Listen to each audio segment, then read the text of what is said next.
Welcome students. आज हम करेंगे percentage pure composition. Percentage composition से क्या समझते हैं हम?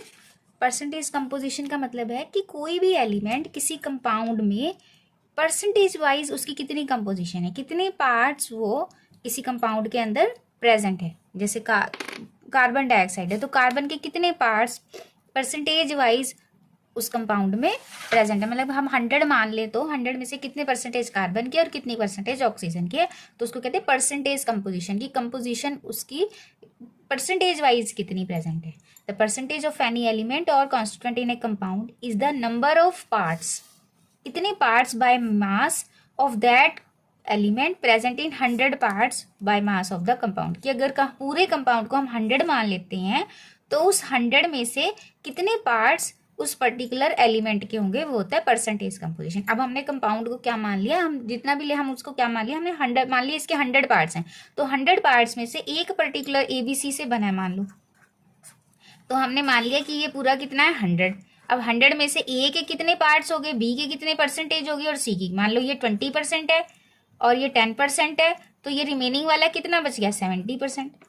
तो इस तरीके से तो परसेंटेज कंपोजिशन होती है कि कंपोजिशन कितनी है, कि अगर हम 100 मान ले पूरे कंपाउंड को तो परसेंटेज वाइज वो कितने। अब इसको निकालने का क्या तरीका, बिल्कुल सिंपल क्वेश्चन आते हैं परसेंटेज कंपोजिशन से रिलेटेड, बड़ा इजी टॉपिक है ये। अब परसेंटेज ऑफ द एलिमेंट कैसे निकालेंगे, किसी भी पर्टिकुलर कंपाउंड के लिए किसी एक पर्टिकुलर एलिमेंट की परसेंटेज निकालनी है तो कैसे निकालते हैं, number of parts of that element, उसके कितने पार्ट्स हैं बाय मास, भी मास में ही तो हम लेंगे, और divided by total mass of the compound, पूरे कंपाउंड का कितना मास है इंटू 100। सपोज H2O है, अब H2O में हमने हाइड्रोजन की परसेंटेज निकालनी है तो टोटल हाइड्रोजन का मॉलिक्यूलर मास नीचे आ जाएगा, ऊपर हाइड्रोजन का आ जाएगा इंटू 100। H2O का कितना होता है 2 इंटू 1 प्लस 18, सॉरी 16, तो कितना हो गया 18 आ गया total.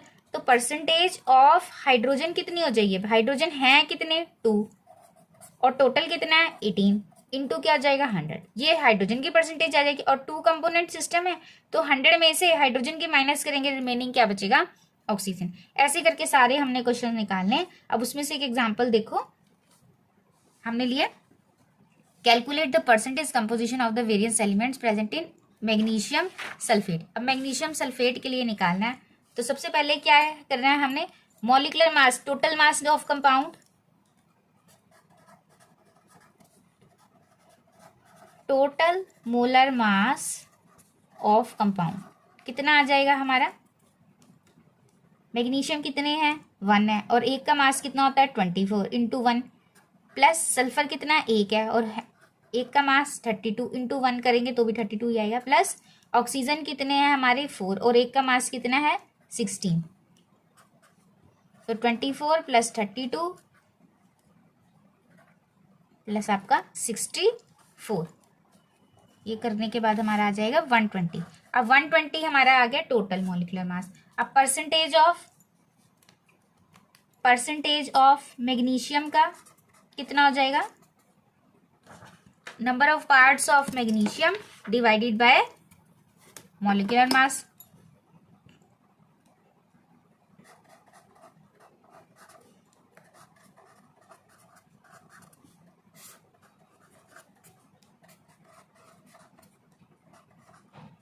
Total molecular mass into 100।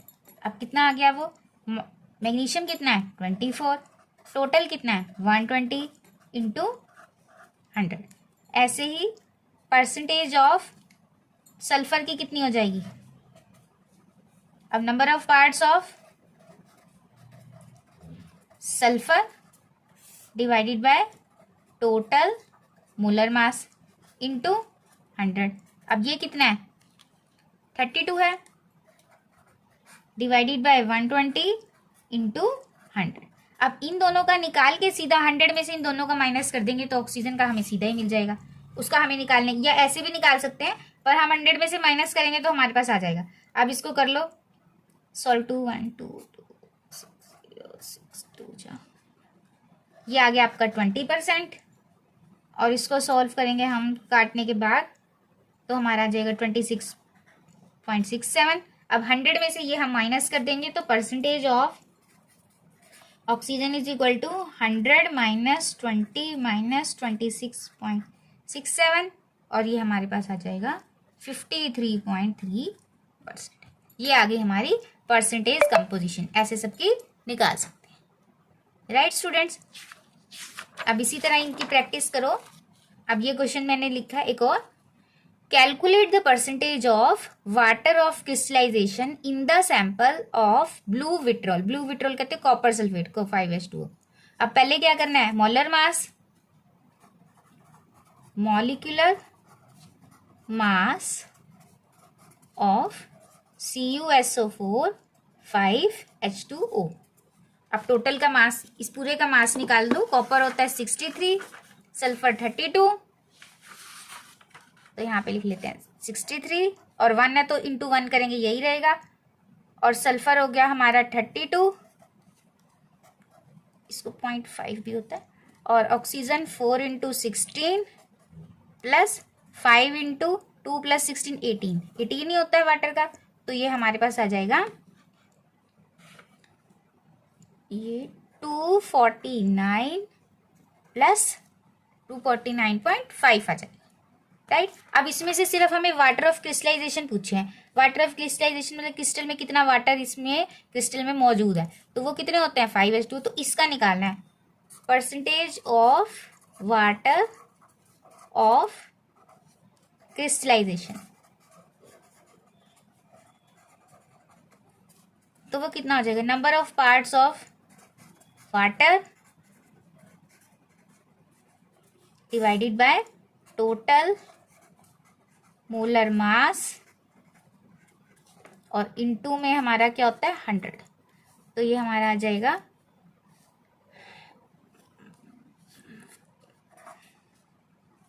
90 हो जाएगा। 5 8 40 और 4 ये, ठीक है।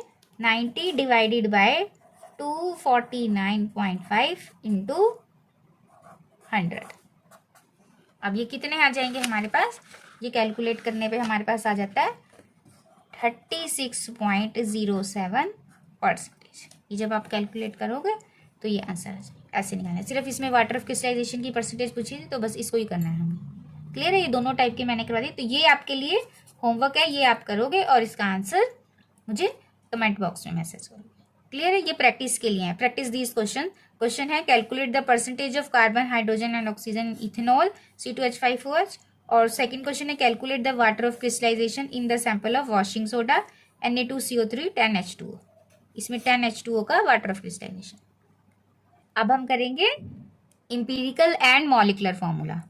ये क्या चीज होती है इंपीरिकल और मॉलिक्यूलर फॉर्मूला, ये आज आप वीडियो में समझोगे। इंपीरिकल फॉर्मूला कहते हैं सिंपलर फॉर्मूला को। इंपीरिकल फॉर्मूला क्या कहते हैं, सिंपलर फॉर्मूला को कहते हैं। जैसे हमारा ग्लूकोज है, सपोज ग्लूकोज हमारा क्या होता है, ग्लूकोज मान लो मैं ऐसे लिखती हूँ C6H12O6, ये फॉर्मूला है, राइट। अब आप अगर इसको काट दो ऐसे, तो सिंपलर फॉर्मूला क्या है, ये फॉर्मूला बन गया ना, ये कट सकते हैं, तो इसको बोलते हैं इंपीरिकल फॉर्मूला। ये हमारा हो गया इंपीरिकल फॉर्मूला। सिंपलर फॉर्मूला की आपके कार्बन हाइड्रोजन और oxygen with respect to each other simple whole number ratio में कितने प्रेजेंट हैं। और जो हमने C6H12O6 लिखे, ये है exact number of carbon hydrogen और ऑक्सीजन जो प्रेजेंट है ग्लूकोज के अंदर। ये उनकी सिंपलर रेशो है। Empirical formula is simpler ratio, simple ratio है कि ये एक दूसरे से कितनी सिंपल रेशो में प्रेजेंट है, राइट। और ये मॉलिक्यूलर फॉर्मूला होता है exact number of carbon hydrogen और ऑक्सीजन प्रेजेंट कितने, एग्जैक्ट नंबर में कितने प्रेजेंट हैं ये पूरे कंपाउंड के अंदर। और ये उनकी सिंपल, ये किस रेशियो में प्रेजेंट है एक दूसरे से, ये है। ये इंपीरिकल फॉर्मूला उनके सिंपलर रेशियो को बताता है। और मॉलिक्यूलर फॉर्मूला उनकी एग्जैक्ट नंबर ऑफ एटम्स को बताता है। इससे हमें एग्जैक्ट कंपोजिशन पता चल जाती है कि कितने कार्बन हाइड्रोजन ऑक्सीजन प्रेजेंट हैं आपके मॉलिक्यूल में, right. The empirical formula is the formula which expresses the simplest whole number ratio of the atoms present in one molecule of the compound. और molecular formula होता है is the chemical formula which represents the true formula of its molecule, कि कितने number wise exactly कितने number wise present है। ये actual number of atoms हमारे बताता है कंपाउंड के अंदर कितने प्रेजेंट है। और इसका फॉर्मूला क्या है, मॉलिक्यूलर फॉर्मूला, क्योंकि ये ज्यादा है, इसमें तो एग्जैक्ट नंबर ऑफ है, उसमें सिंपल होल नंबर रेशियो। तो मॉलिक्यूलर फॉर्मूला और इंपेरिकल फॉर्मूला में क्या रिलेशन है, मॉलिक्यूलर फॉर्मूला बराबर होता है एन इंटू इंपेरिकल फॉर्मूला, जहां पे एन एक इंटीजर है। एन क्या होता है, इंटीजर, और एन की वैल्यू निकालनी है तो कैसे निकलती है, मॉलिक्यूलर फॉर्मूले को इंपेरिकल फॉर्मूला से डिवाइड कर दो तो हमारे पास क्या आ जाता है, मास को मोलर मास निकालेंगे, इंपेरिकल मास निकलेगा, दोनों के फॉर्मूले डिवाइड कर देंगे तो हमारे पास एन की वैल्यू आ जाती है। राइट, अब हम इसके रिलेटेड क्वेश्चन करेंगे तभी हमें क्लियर होएगा आपको कि इंपेरिकल क्या है और मॉलिक्यूलर क्या है। थोड़ा बहुत तो यहाँ से आपको आइडिया लगा होगा, पर पूरी क्लैरिटी किससे आती है हमें, जब हम क्वेश्चन करते हैं अपने हाथ से। तो इसके लिए कुछ रूल्स हैं, कुछ स्टेप्स हैं इंपेरिकल फॉर्मूला लिखने के लिए। जब हम कोई सैंपल देते हैं लैब में तो वो हमें कंपोजिशन दे देते हैं परसेंटेज, लेकिन उससे एक फॉर्मूला डेवलप करना कि कितने कार्बन कितने हाइड्रोजन प्रेजेंट है, वो हम किसकी मदद से करते हैं, इन स्टेप से। तो हमारे पास लैब से हमें कंपोजिशन मिली, परसेंटेज कंपोजिशन जो अभी हमने प्रीवियस वीडियो में किया था, उस परसेंटेज से अब हम फॉर्मूला बना लेंगे कि हमारा क्या कंपाउंड है। तो उसके लिए क्या क्या स्टेप्स फॉलो करेंगे। पहले स्टेप में क्या होता है, जो भी परसेंटेज हमें लैब से मिली, represent the percentage of elements in grams, उनको सीधा ही हमने मान ही लिया कि हमारा कंपाउंड 100 है और उसमें जितनी परसेंटेज दिया उतने उतने ग्राम वो कंपाउंड प्रेजेंट है, वो एलिमेंट पर्टिकुलर उतने उतने प्रेजेंट है। फिर सेकंड स्टेप में हम उन्हीं पर जो हमारे ग्राम्स है उनको किस में कन्वर्ट करेंगे, मोल्स में। मोल्स में करने के लिए क्या है, सिंपल हर एक को उसके मोलर मास से क्या कर देंगे, डिवाइड कर देंगे। सिंपली क्या करेंगे हम, मोलर मास से, अब कार्बन का जितना परसेंटेज दिया मान लो 20, उसको 12 से डिवाइड, ऑक्सीजन का जितना दिया उसे 16 से, ऐसे करके उनको क्या मोल्स में कन्वर्ट कर देंगे।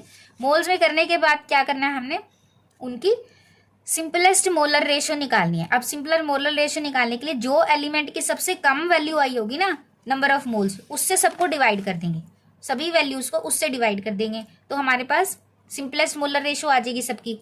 अब अगर वो हमारे पास डेसिमल में आ रही है तो उसको क्या कर देंगे, रेज कर देंगे होल नंबर रेशियो तक। मतलब 2.7 है तो उसको हम 3 लिख सकते हैं ऐसे, 2.32 है तो उसको 2 ही रहने देंगे। इस तरीके से हम उसको होल नंबर में कन्वर्ट करके अब एलिमेंट्स लिखेंगे, उनके नीचे जितने जितने उनके वैल्यू आ रही है यहाँ से होल नंबर की, वो लिखने के बाद ये हमारा बन गया इंपेरिकल फॉर्मूला।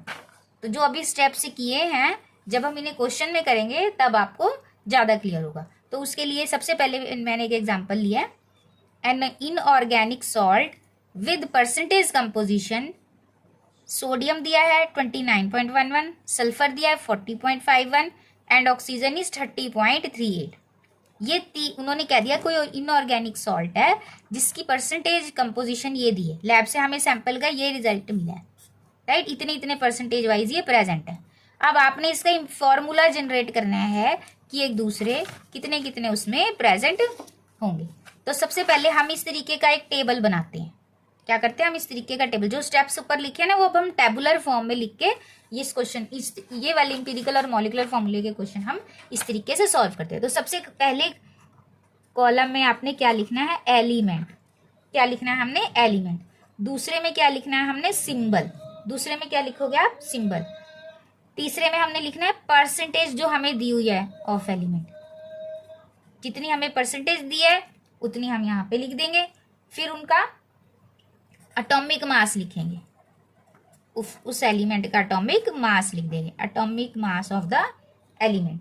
फिर हम उनके करेंगे moles of element, moles of element, right, moles आ जाएंगे। फिर simplest molar ratio, simplest molar ratio को हम किस में कन्वर्ट कर देंगे, होल नंबर रेशियो में। अब सबसे पहले हमारे पास एक सोडियम दिया है, एक सल्फर दिया है, एक ऑक्सीजन दिया है, राइट। ये हमारे एलिमेंट के नाम, सोडियम, सल्फर, ऑक्सीजन। इसको स्किप करके सीधा सिंबल से भी कर सकते हैं वैसे। ये सोडियम हो गया, ये सल्फर हो गया, ऑक्सीजन हो गया। अब इनकी कितनी परसेंटेज दी है, ये 29.11, ये 40.51 और ये हो गया हमारा 30.38। क्लियर। अब यहाँ एटॉमिक मास सोडियम का होता है 23, सल्फर होता है 32, ऑक्सीजन होता है 16। अब इनके moles 29.11 divided by 23, 40.51 divided by 32 and 30.38 divided by 16। Right. अब ये हमारे पास आ जाएगा 1.266, ये आ जाएगा 1.266 और ये हमारे पास आ जाएगा 1.897। अब इनमें से सबसे कम कौन सा है? ये दोनों सेम ही है और ये कम ही है, तो इनको इसी से ही डिवाइड होएगा। 1.266 divided by 1.266, 1.266 divided by 1.266, 1.897 divided by 1.266। ये भी 1 आ गया, ये भी 1 आ गया और ये हमारा लगभग 1.5 आ गया, राइट। अब इनको होल नंबर करने के लिए हम क्या करेंगे? इसको 2 से करेंगे तो 3 बन जाएगा, तो होल नंबर रेशियो में बदल देंगे। तो ये हो गया 2, ये भी हो गया 2 और ये हो गया 3, राइट। अब नेक्स्ट स्टेप में हमने क्या करना है? अब अगले स्टेप में हमने सिंपली अपने जो भी एलिमेंट्स हैं उनके सिंबल उतारने हैं। इंपीरिकल फॉर्मूला के लिए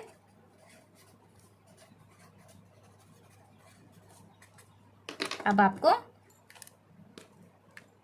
यहाँ पे लिखोगे सोडियम का सिंबल, फिर आप लिखोगे सल्फर का, फिर आप ऑक्सीजन का लिखोगे। अब कितने सोडियम यहाँ से आए हैं हमारे पास? 2। कितने सल्फर आए हैं? 2। ऑक्सीजन कितने आ गए? 3। ये हमारा जनरेट हो गया इंपीरिकल फॉर्मूला। तो इस तरीके से ये वेरियस स्टेप्स फॉलो करके हमें ऐसे अपना इंपीरिकल फॉर्मूला लगाना। ये दिखने में लेंथी लग रहा है क्वेश्चन, लेकिन ये बिल्कुल ही आसान है। ऐसे लगता है कि काफी लेंथी है, काफी डिफिकल्ट क्वेश्चन है, ये थोड़ी डिवाइड वाली कैलकुलेशन हो सकती है, अदरवाइज ये बिल्कुल सिंपल क्वेश्चन है, इसमें कोई डिफिकल्टी नहीं। ऐसे देखने के लिए मुश्किल है कि टेबल में इतना सारा काम है, लेकिन ये है बिल्कुल ही आसान। तो इस तरीके से जो हमें लैब से परसेंटेज मिलती है, we can find out the molecular formula as well as empirical formula of that compound. और मॉलिकुलर फॉर्मूले के लिए नेक्स्ट मॉलिकुलर वेट दिया होता है क्वेश्चन में, और उससे हम मॉलिकुलर वेट और इंपीरिकल फॉर्मूले को डिवाइड, इंपीरिकल इसका वेट निकाल के डिवाइड कर देंगे, जो वैल्यू आएगी उसको इससे मल्टीप्लाई करके, तो सब कंपाउंड्स अपने एलिमेंट्स को डबल करके क्वेश्चन करते हैं, राइट। तो thank you so much, will meet in next video.